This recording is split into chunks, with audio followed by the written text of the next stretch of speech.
People keep asking me, what's past the edge of the universe? I want to tell you something first. The question, at least the way most of us ask it, doesn't quite hold together. Working out why is more interesting than any answer I could give you. Picture the universe like a big room. Walls somewhere out there, and beyond the walls, more room. Darkness? You're picturing a box, because every object you've ever touched has an edge. Your coffee cup has an edge. This table has an edge. So your brain assumes the universe does too. Reasonable assumption. Wrong tool for the job, though. You're taking the geometry of your kitchen table and stretching it over everything that exists. Here's the snag. Edge and outside only mean something if there's space on the far side of the edge for you to stand in. You need a there to have an outside. But what if the universe isn't a thing sitting inside space? What if it just is space? Then there's no outer room to picture. Outside stops pointing at anything. I know how that sounds. Bear with me for a second. Try the balloon instead. Take one, don't inflate it yet, and draw a bunch of dots on the surface, little galaxies. Now blow it up. Every dot moves away from every other dot, and not because they're fleeing some center. There isn't one on that surface. Any dot would look around and swear it's sitting at the middle of everything. That's roughly what we see looking out at real galaxies. Everything rushing away from us. Feels like we're the center. We're not. Every observer anywhere would see the same thing. That's the signature of expansion itself, not a location in space. Now put ants on that balloon. Small, flat, two-dimensional ants, living on the rubber surface, not inside it. Their whole universe is that curved skin. They can walk in any direction forever and never hit a wall. And yet their world isn't infinite. It's finite. It just has no edge. Finite and unbounded. That pairing sounds like a contradiction until you actually picture it, and then it clicks. The ants can't see the third dimension.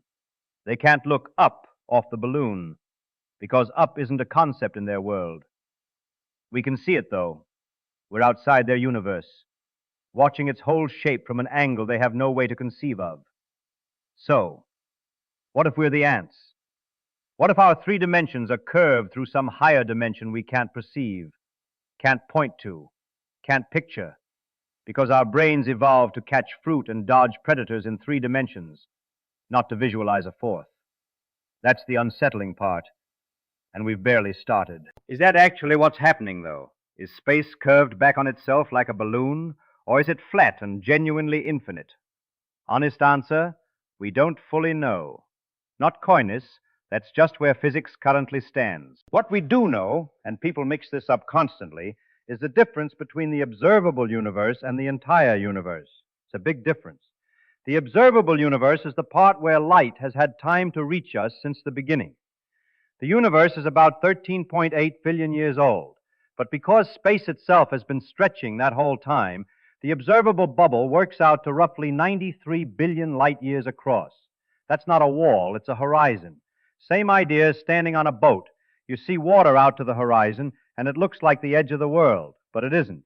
There's just more ocean past what your eyes can currently catch. Wait long enough, and the horizon moves outward. It will never catch everything because light only travels so fast, and the universe keeps expanding around it.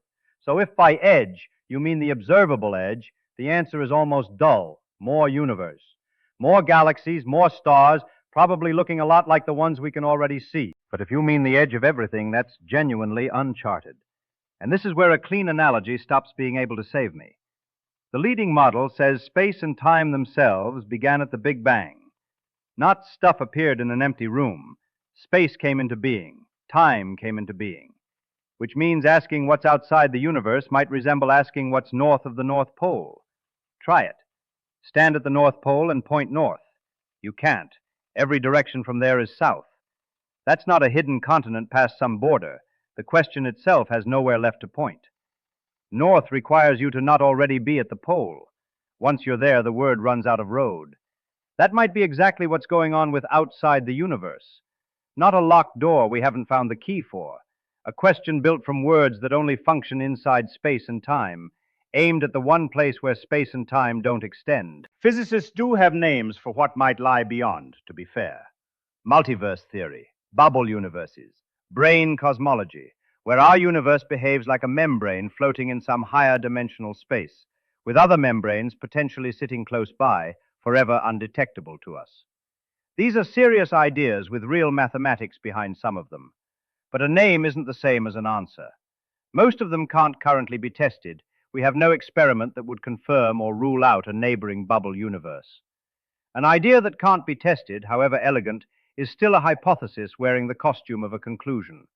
I'd rather say plainly that we don't know than dress the gap up in impressive vocabulary. So, the terrifying truth. Here's what I actually think it is. Not a monster past the boundary, not a void waiting to swallow you. It's that the question itself might not apply, that outside the universe is a phrase grammar allows you to build, but that reality has no obligation to answer. A bit like asking what color a sound is. The words fit together neatly. That doesn't mean anything is listening on the other end. There's a deeper layer under that, and it's the one that actually gets to me. We're creatures shaped by evolution to survive on one particular planet's surface.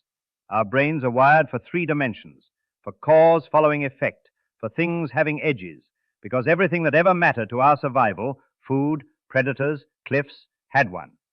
We are, in a real sense, the ants on the balloon. It's possible the true shape of everything requires a kind of perception we simply don't have the hardware for. Not from lack of effort. The instrument doing the trying was built for a different job entirely. I'm not embarrassed to say I don't know what's past the edge, if there's an edge at all. I'd trust that answer over anyone claiming total certainty with no way to check it. Confidence like that isn't understanding. It's a performance of understanding. So here's where I'll leave it.